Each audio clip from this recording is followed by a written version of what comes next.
wabarakatuh. Selamat pagi dan salam sejahtera untuk kita semua.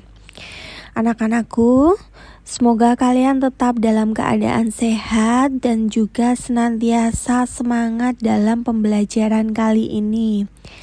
Nah, sebelum kita mulai pembelajaran kali ini, mari kita berdoa terlebih dahulu sesuai dengan agama dan kepercayaan masing-masing, agar apa yang kita pelajari hari ini semuanya bisa terserap secara maksimal. Baik anak-anakku, pada kesempatan kali ini kita akan mempelajari mengenai struktur dan kaidah kebahasaan dalam berita. Apa saja yang akan kita pelajari kali ini? Silakan kalian simak video pembelajaran kali ini. Baik anak-anakku, tujuan pembelajaran pada kesempatan kali ini adalah setelah mempelajari materi ini, diharapkan kamu mampu menemukan atau menentukan struktur dan kebahasaan teks berita yang kamu dengar. Nah, coba perhatikan dan juga kalian ingat-ingat pada pertemuan sebelumnya, Ibu sudah pernah menjelaskan tentang unsur-unsur dalam pembuatan berita. Unsur-unsur tersebut ada beberapa unsur, ada 6 unsur, mulai dari apa, siapa, di mana, kapan, mengapa, dan bagaimana. Yang pertama adalah apa atau what. Menanyakan sesuatu yang bisa berupa keadaan atau perbuatan. Yang kedua adalah siapa atau who. Nah, di sini lebih ditujukan untuk menanyakan pelaku atau orang yang ada di berita tersebut. Selanjutnya adalah di mana atau where. Menanyakan tempat atau lokasi. Lalu ada kapan atau when, itu digunakan untuk menanyakan waktu kejadian.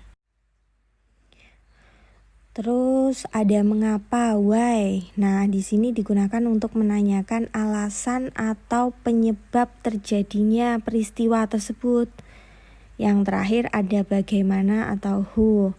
Menanyakan proses atau cara kenapa bisa terjadi. Nah, di sini selanjutnya kalian coba perhatikan mengenai struktur teks berita. Struktur teks berita ini berbentuk piramida terbalik ya. Mulai dari yang paling atas itu adalah kepala berita atau lead, lalu ada diikuti dengan tubuh berita. Selanjutnya yang paling terakhir adalah ekor. Untuk peristiwa yang paling penting itu terdapat di bagian lead. Nah, di sini lead itu merupakan bagian awal dari berita. Selanjutnya juga ada fakta atau informasi penting, itu juga terletak pada kepala berita. Yang terakhir ada unsur-unsur dalam penulisan berita seperti adik Zimba, itu juga terletak di bagian lead. Setelah lead, bagian selanjutnya adalah tubuh berita. Nah, di tubuh berita ini berisi tentang penjelasan dari unsur berita adik Simba secara terperinci. Jadi kalau yang di lead tadi itu adalah adik Simba, maksudnya bisa menjawab tentang unsur-unsur berita. Di tubuh berita itu lebih menjelaskan di paragraf pertama. Selanjutnya juga berisi tentang informasi lanjutannya. Sedangkan yang terakhir adalah bagian ekor. Di sini ekor berisi tentang penutup berita berupa kesimpulan dan juga saran. Yang kedua, ekor berita tidak harus ada dalam suatu berita. Jadi untuk kalimat pertanyaannya dia tidak ada di bagian kepala maupun di tubuh berita. Sehingga pada saat kalian mendengar berita, kalian cukup memperhatikan kepala berita dan juga tubuh berita. Sedangkan untuk ekor, dia hanya sebagai penutup saja atau informasinya kurang penting. Selanjutnya kita akan mempelajari mengenai kaidah kebahasaan teks berita.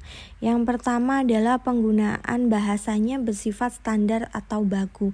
Jadi tidak hanya menggunakan bahasa-bahasa gaul atau bahasa modern yang digunakan oleh khalayak umum. Yang kedua, menggunakan kalimat langsung sebagai variasi. Contohnya, semua siswa wajib menerapkan protokol kesehatan, jelasnya.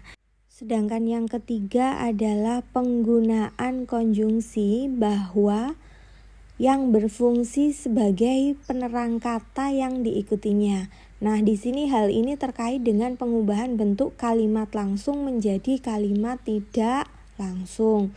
Contoh, sejumlah staf Apple Manado mengatakan bahwa kepala Apple Manado sudah pulang. Kaidah kebahasaan yang keempat adalah penggunaan kata kerja mental atau kata kerja yang berkaitan dengan kegiatan dari hasil pemikiran.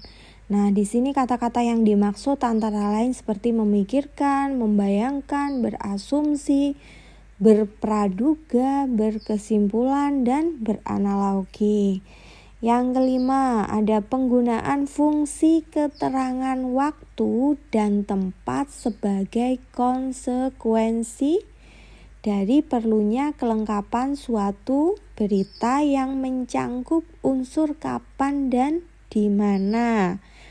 Contohnya, sekitar pukul 12.45 WIB, langit Riau tampak mendung. Nah, yang terakhir adalah penggunaan konjungsi temporal atau penjumlahan seperti kemudian, sejak, setelah, awalnya, dan akhirnya. Hal ini berkaitan dengan pola penyajian berita yang umumnya mengikuti pola kronologis atau urutan waktu. Contoh, di sini itu lokasinya masuk perkampungan, jadi kita melalui Jalan Fatmawati Raya, kemudian, nah ada kata kemudian, masuk Jalan Cipete dan masuk Jalan Haji Jian, kata petugas pemadam kebakaran Sudin Jakarta Selatan, kata Dendi. Baik anak-anak, jadi bisa disimpulkan ya, kaidah kebahasaan teks berita itu berupa yang pertama adalah bahasa baku, ada kalimat langsung, ada konjungsi bahwa, ada konjungsi temporal dan kronologis, ada keterangan waktu, dan yang terakhir ada kata kerja mental. Jadi intinya seperti itu. Demikian pembelajaran bahasa Indonesia hari ini. Tetap semangat dan selalu patuhi protokol kesehatan dengan menerapkan 6M. Terima kasih sudah belajar bersama. Wassalamualaikum warahmatullahi wabarakatuh. Sampai jumpa.